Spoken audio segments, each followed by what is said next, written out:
1, 2, 3. Anong wish mo pa? Kasi may secret yun. Secret.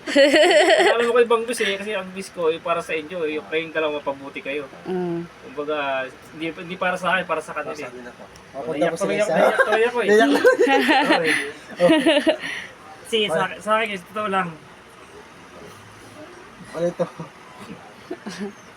Para sa inyo talaga yung wish ko eh. Yung makatapos kayo. Magbubuti Yung nito. makita ko mapabuti kayo. Okay na ako doon. Wala naman ako ibang hinahangad sa ano. Yung maging mabuti kayo mga bata. Wala namang hiling ko sa Panginoon. Lagi naman nakatatak sa amin yan. Oo, kasi ako hindi pa, hindi na ako eh.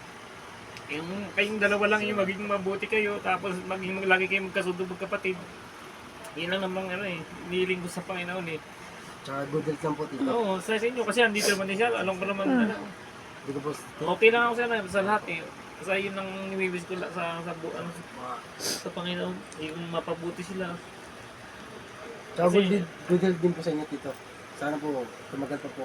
At siyempre, makakantay niyo pa po yung graduation ni Eliza. Kasi si Chano, ano na sana eh, tuloy-tuloy na. Magsipag ka na Chano. Kasi sana yung bumahay sa akin, tabi yung buhay contract, yun, di ba ganyan, mahirap. Kumbaga hanggat nag-aaral ka, pagbutihin mo. Oo. Narinig niyo na, hindi na 6. Hindi na secret. 1, 2, 3. Isa ko pa yung kinamatay.